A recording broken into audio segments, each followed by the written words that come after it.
What is going on, my broskiis? My name is Toadskii, back again, here to bring you guys yet another One Piece Treasure Cruise video. So with the treasure map SugoFest that's currently going live, we already have some of the Germa 66 Straw Hats, or technically they're called the Mugiwara 56 Straw Hat characters. Now we have the secondary half of those characters. So we already had Chopper, Luffy, and Nami, and then also Sanji as the Legend. And now we had Zoro as the treasure map unit, and we have Franky, Robin, and Usopp. And then the Kizuna character for this event is going to be Brook. So all of the Straw Hat characters are represented here. Obviously, Jinbei is not represented because he was not in the color spread that was officially created for these characters. But yeah, as I said, this is a Kizuna Clash SugoFest. It is a Pirate Alliance Kizuna Clash. Of course, every Kizuna moving forward will be classified as a Pirate Alliance Kizuna, but not every Kizuna moving forward has a super boss. Currently on Japan, there's only ever been two super bosses: the Kuja Pirates, which Global just had, and then Kizuna Olin, which is when Yamato released. So there's only been two super bosses, but every single Kizuna is still classified as a Kizuna Alliance event, so you want to be going ahead and competing as hard as you possibly can, and these characters are going to help out, of course. So let's go ahead and jump into this video by talking about the SugoFest, the structure of it, of course, and then we'll talk about the characters themselves and seeing how good they actually are. I personally don't even remember what these characters do, so it's going to be a good refresher to go through them, okay? Of course, this is a Kizuna Clash SugoFest, so you should be able to see, you know, some of those really powerful legends. You see Ace and Sabo is going to be boosted on this banner. I assume the Fire Tank Pirates are going to be boosted, and I also assume that the character of Sanji Pudding also should be boosted. Not too sure about that, but well, we know for sure Ace and Sabo is boosted. I hope Fire Tank are boosted because I still don't have them yet. Would love to get my hands on them.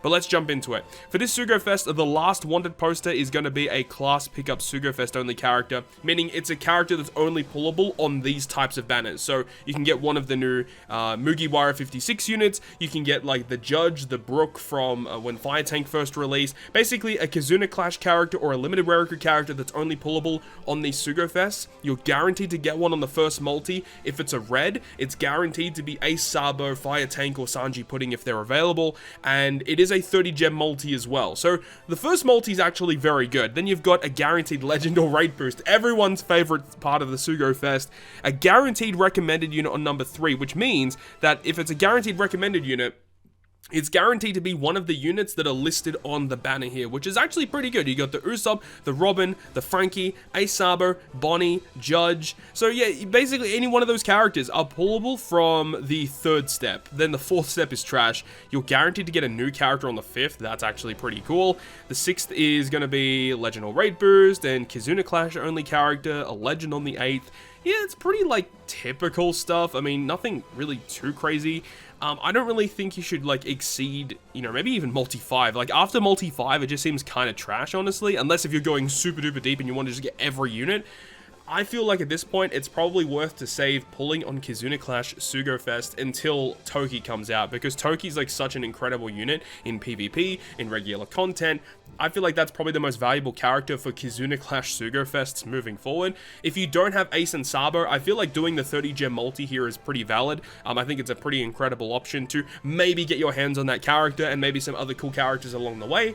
But like, if you've already got Ace and Sabo and you have a majority of the characters that are pullable from a Kizuna Clash SugoFest, I don't feel it's that worth it. You could probably skip it. But if you're the type of player that spends on this game, pulling for these units is obviously going to make your event of the Kizuna Clash much easier if you have the Franky, the Robin, and the Usopp, okay? Let's go ahead and talk about these brand new units. I'm sure you guys are interested to see what they're all about. Let's start things off with Franky here. Franky is a Psy Free Spirit powerhouse character. Captain effect, it doesn't really matter. I believe during the Kizuna Clash, all 3 of these units, the Robin, the Franky, and the Usopp, all have the buffed captain effect. So I believe they're all going to be like 5 times captains. So you can use any one of them as the captain, I do believe. So that actually makes things a little bit better. If you pull one of them, it'll help any team that you build moving forward. So that's great. So Franky's special ability on a 13-turn cooldown reduces special bind by 4 turns, and then will boost the chain multiplier by 1.0 for 4 turns, sets all enemies' defense to 0 for 2 turns, and then changes G-Empty Bomb and unfavorable slots into matching, and gives your crew a 1-turn orb lock. That's a fine special, nothing too crazy. I would have expected a little bit better, but a 1.0 chain boost for 4 turns is actually pretty good. He can last that over multiple different rooms there. He reduces special bind. See, I hate it when they do that. Like, he has a crewmate effect to reduce special bind by 5 turns, but then his special ability only reduces it by 4 turns. I don't know why they do that. It really pisses me off. And of course, he has the same crewmate abilities, all the other Mugiwara 56 characters of reducing cooldown every time another unit uses their special that's free spirit, so pretty typical stuff. Let's see, does he have a support effect? Usopp and Nico Robin, if they use a special, it will drastically reduce their defense for 1 turn.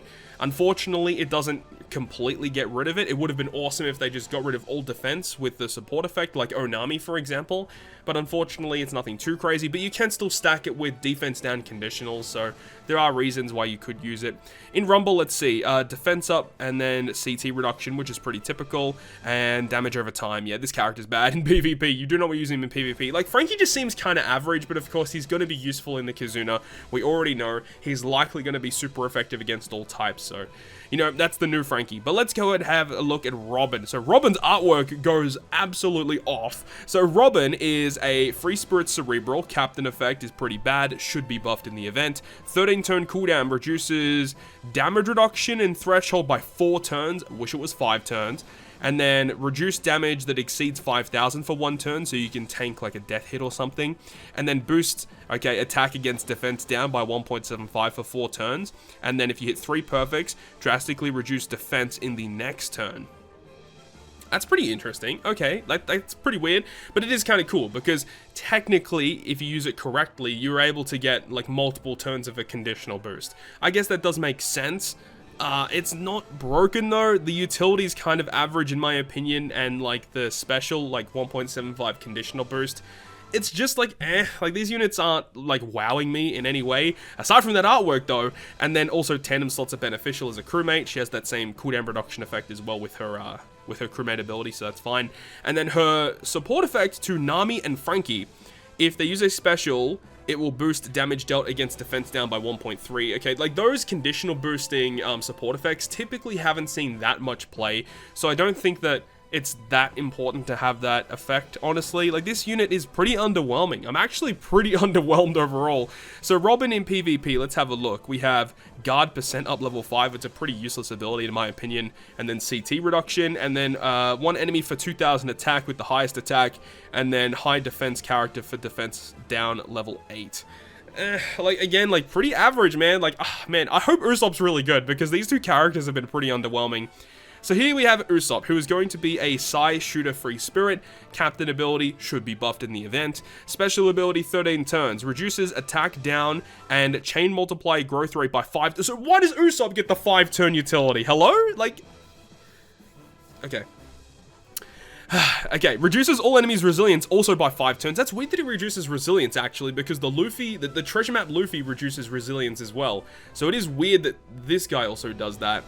And then he changes block orbs into matching, and if the crew has an additive chain multiplier boost, further increase the chain multiplier boost by 0.2. Otherwise, you get a 1.0 boost. Okay, that's kind of cool, actually. So I guess if you're using this Frankie, right? Because Frankie's the one with the chain boost. He gives a 1.0 chain boost for 4 turns. So if you're able to use Usopp plus Frankie, you're able to have a 4-turn 1.2 chain multiplier boost. That's pretty awesome. Technically, you could partner up with like Shiroshi Manchiri to get like a 1.5 times... No, wait, 1.5? Yeah, it's like... No, is Shiroshi Manchiri 1.2 or 1.3? I think it's 1.2. So it's a 1.4 chain multiply boost. I guess it's fine. Like, I mean, the utility's okay. I mean, like, the thing about it is it reduces chain multiply growth rate by 5 turns. Typically, you don't want to, like, remove chain multiply growth rate reduction. You typically just use a chain locker instead to get around it. Like, it's pretty niche in order to, like, bring a character just to remove that. And then resilience is not a very big debuff to remove. I'm sure in a Kizuna, removing resilience is actually pretty good. But, like, typically, removing resilience is a really annoying thing, and you just use, like, another character, like a end-of-turn damage or poison or something like that to remove the resilience. So, in my eyes, the only real useful utility here is the attack down. And then, like, he does a bit of orb change, which is okay, and then either gives you a chain boost or adds to the chain. So, it's fine, and he makes Psy slots beneficial as a crewmate, okay, and then his support effect to Chopper and Frankie, if the crew is inflicted with chain multiply growth rate status from the enemy, reduces that by 2 turns and give you a 0.3 chain boost. Like, this is actually a little bit more useful. Like, support effects that are able to grant you, like, the ability to remove a chain debuff and then give you a chain boost, like Legend Cracker, for example, is very, very good for that. This could see some play, I'm sure of it, but it's not a god tier support effect by any means. And then in PvP, it's probably going to be pretty average. Critical percent up, and then special ability of small range for 1000 damage, 2 enemies, 50% chance for acting bind. Okay, 30 CT is a little bit high for that.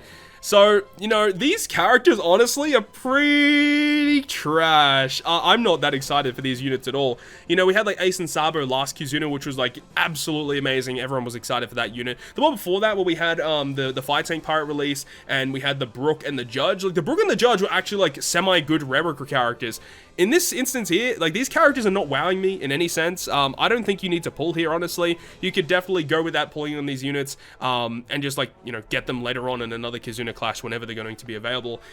But with all of that being said, guys, that is going to end this video talking about the SugoFest. Honestly, pretty underwhelming. You can definitely skip this one. Not very good at all. Even myself, I'm not really going to be doing that many pulls on this banner either. These characters are just not that good. Anyways, I'll leave you guys with the rest of this one. Hopefully you guys enjoyed it, and if you guys did, make sure to go ahead and leave a like. And if you want to stay up to date with all the content that I post, including more One Piece Treasure Cruise content, make sure to hit the subscribe button down below.